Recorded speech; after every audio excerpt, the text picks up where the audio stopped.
who's standing behind you now. You may know Ravi. He's from the Khalsa Aid, isn't it? Hi, good to see you, Ravi.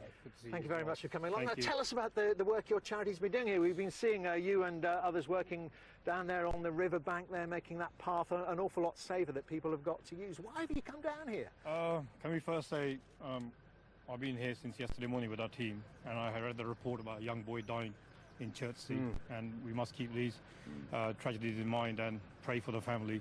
And we are deeply saddened. We didn't expect any deaths, but this happened. Is very, very sad. And what's happened with Khalsa Aid, on Friday morning, I've called almost everyone with my wife. We called every organisation, from councils to everything. We want to help. Negative response, and there was no coordination.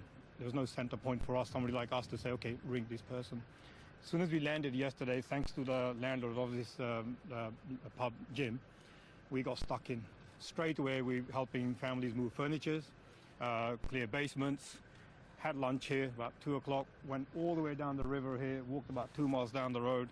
We commissioned a truck of sand, 16 tons, bagged it, then another truck. We finished bagging with the local community, not just ourselves. We're not bigging ourselves up, just with our team, with the community. We bagged about over 1,000 sandbags, about 30 to 40 tons of sand. We're all aching. And then the boys from our team, called Middle and the Langar Seva guys, they're working there, the group of Sikhs, we're strapping lads. We want to do something. I said, get down here. They need to put wood chipping all the way along. And 6 of them arrived this morning, and they've been digging deep. They've been, you can see it, more and more is coming. They're loading other wheelbarrows and getting stuck in. I think it's quite a shock when you turn up yourself. It is, yeah. And when you see on TV, it's different. And I think Sky coverage has been fantastic, and that's what's really got us here now as well. Just want to ask you, Mr. Farage, what do you make of this? The way Khalsa Aid has been absolutely weighing in here. Fantastic. And it's funny, isn't it? When there are disasters overseas, and I accept that the Philippines is worse than what's happening here, but when there are disasters overseas, the British are very quick to send money and to send people, and it feels to the people living here that we have a serious problem here, and no one does anything, and no one cares. And I think what you guys have done is a fantastic gesture. Yeah, well, I just wanted to ask you, Ravi, what do you make of Mr. Farage's point about some of the money that Britain spends? We are a mighty, powerful G8 economy. Isn't it right that we spend quite a lot of our money overseas to help others who are less fortunate? You've been in those situations, haven't you? Yeah, we've been in the front end of it, and I think there is a case for regimes that have nuclear programs for their foreign aid, but as a humanitarian, I don't think we should cut any humanitarian aid. But why is Europe so silent? Where's the European Union banging on saying, here you are, we'll give you half Don't get this man started on that. But... No, but also, the other thing I find from the locals here, I'm not a politician, I'm a humanitarian. I'm not here to please you, yourself, whatever. We're here to dig deep. And I think people are going to score points over this. We're not here to blame any governments, any officials. We're saying to anybody, get these clothes off, get the dirty, look, we're filthy. Get stuck in for a couple of days, then give your opinion, what you feel. It's not always about money.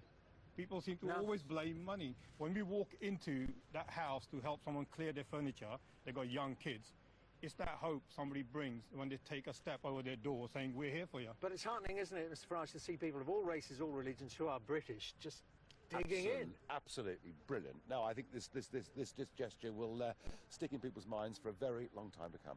And that European Union point, I mean, they've got these funds, we know about the special funds they have. Yeah. Would you be happy to see those accessed and some of the UK's own money, I suppose, being recycled I mean, to get coming some back of our own cash back would be a good thing. It'll take months.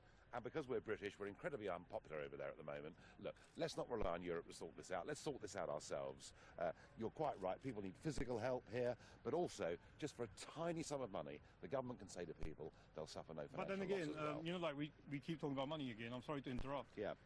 Like when we were coming here, we were told by some people, you don't need money, you don't need to come here. People are insured, like we made a point earlier. But they're not really. Insurance company is not going to turn up to give you that moral support. No. The public are, the community is, and I've 15 years of doing this sort of work. I've never seen such a resilient community and getting so together. And also, one last point here, very quickly, I think it's very, very important that if people are feeling now dredging the river is one answer, and they're not happy with politicians, then dredge your local, dredge Parliament. get the politicians out that you don't want, put the people you want in. Yeah, and that's my message to the local people. Are you a UKIP member? I don't know.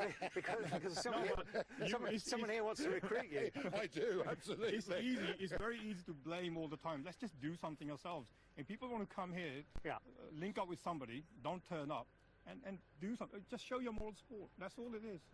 Last good question for you, Mr. Farage, and it's about Mark Harper, the immigration minister, who's resigned after, it seems, unwittingly employing somebody who didn't have the right to be here. Do you think he's done the right thing? And is it a mistake that could have happened to anyone? It could have happened to a UKIP member. They could have had a cleaner or a plumber Given that he was behind those poster trucks that were going around London last summer saying, if you're here illegally, we're after you and we're going to get rid of you, he had absolutely no choice but to go.